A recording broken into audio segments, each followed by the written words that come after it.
Hey there, how's it going, guys? So today, I just want to start off by saying, you know, several things. I had physical therapy this morning on my knee, and all that went great and everything. But I've kind of, as at the current time in this video, or at that point in time that I was making this video, um, you could say I was having my second workout of the day, and I normally I train fasted. I usually train in the morning, and I'm an intermittent faster. I don't eat until later in the day. Um, so really, I had two workouts without eating, and things surprisingly went pretty well. But anyways, just throwing that out there. So today is going to be Skill Day. And Skill Day is not like any of my other workout days. I'm starting off with the same, stretch and 6-rep warm-up routine that I always start out with. But Skill Day, I'm not really doing any strength training, so to say. There won't be any working sets. There will be no muscle fatigue. Not trying to feel the burn or anything, so to say. Skill Day is all about just practicing techniques, low time under tension, low rep counts, just working on the techniques, working on coordination, balance, making sure things feel right.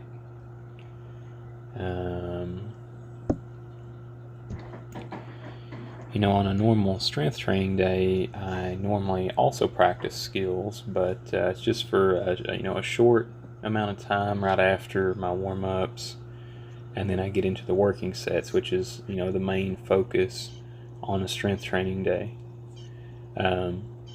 So contrary to those strength training days, on Skill Day the main focus is skills, and it's really the only focus because, like I said, there's no working sets.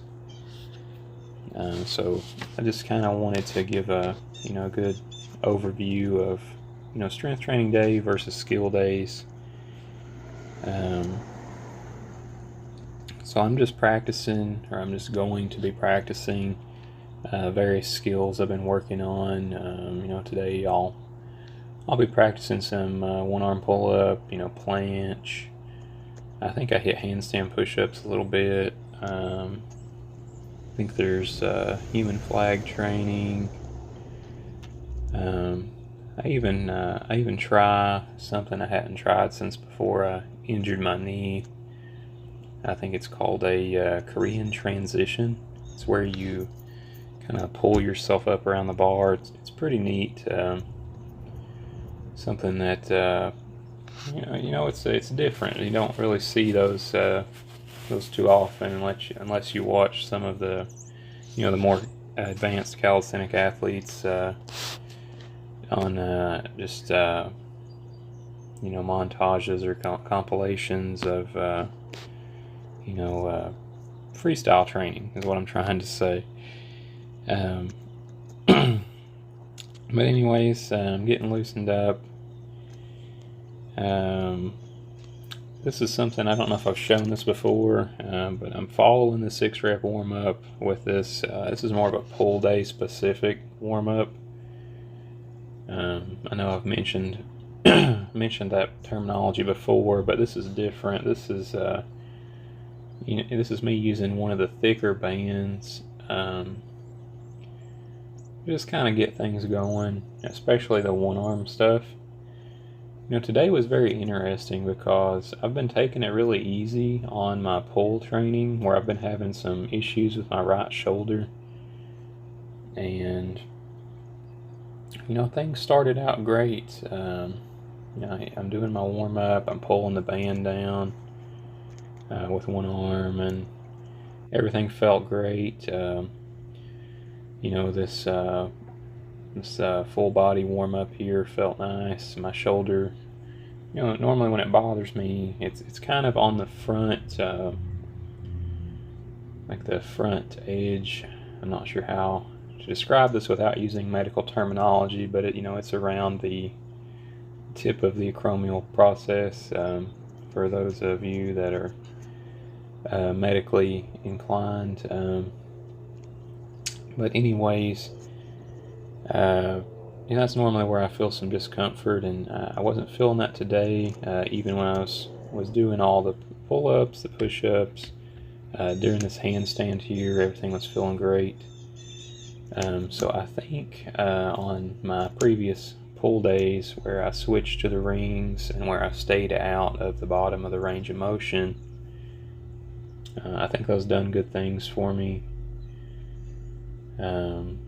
Unfortunately, today at the end of this workout, I could not say the same things. I was starting to feel some discomfort again, and I think I got my shoulder irritation flared up again, but there was something good to come out of it. I always know how to bail on a handstand. Learn how to fall before you learn a handstand. But anyways, there was something good that came out of my shoulder experiences today, and I think I have kind of narrowed down the exercises I'm doing that's causing my shoulder to get irritated. So I'll talk more about that later. But that's one of the things that nobody really talks about. Whether you're talking about calisthenics or weightlifting or any kind of physical activity, nobody wants to talk about how to train with injuries. And injuries are something that everyone's going to face. If you push your body, eventually something's going to give.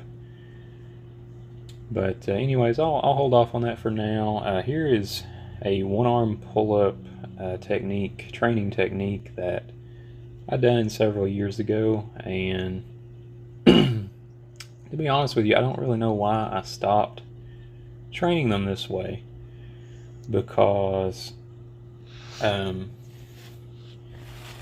my right shoulder actually felt really good during this exercise, even at the bottom of the range of motion.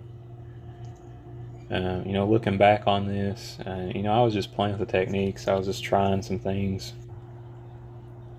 But, if you jump up and you grab the bar and you keep your legs and your core rigid, and you don't do what you see me doing there where I kind of flail my legs forward on the way up, all that does is destabilize your body, and it makes the pulling harder, makes it more difficult. It gives your body something else to try and balance.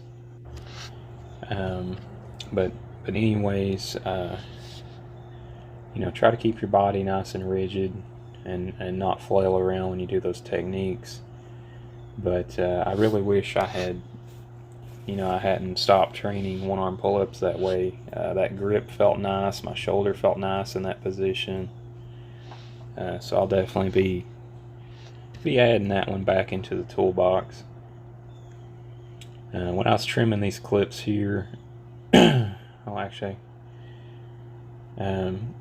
for the planche, I forgot that I had kind of went back and forth between the planche and one-arm training. But anyways, for the planche, when I was trimming those clips, I left in where I was putting the band on and taking it off, because I was having kind of a predicament, so to say, getting the band to go around my person and getting it in the right position and stuff. But I figured I'd leave that in just because I thought it was kind of funny.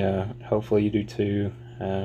If not, feel free to skip ahead. But I really worked on having my arms straight today in this planche position, and I started out with my feet together, and on that one there I decided to go straddle, and I don't think that was a good call, because like you saw me do there, I almost fell over forwards.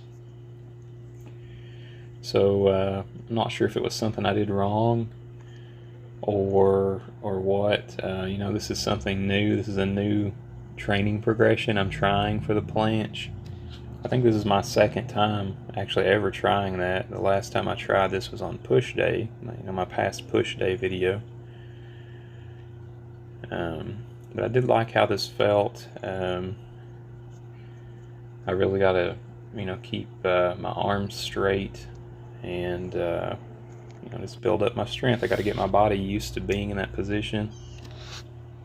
These V-sits are you know, what I would like to be V-sits are what I said I would start training on my last video on core day. And I actually impressed myself quite a bit with how well I did with these. You know, they're not a V-sit by any means, but I actually felt really strong in this position. And you know, I've done a lot better than I thought I would on a first attempt. Here's that Korean transition I was talking about earlier. It's the first time I had hit that since before tearing my knee. And I think this is front lever. Kind of tucked front lever pull-ups. I'm starting to sag a little bit, but I think that's something I'm going to start adding to my routines.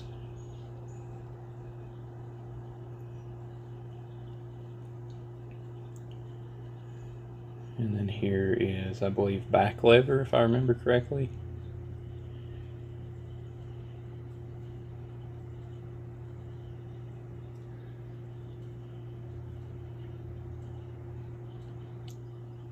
Yes, it is okay.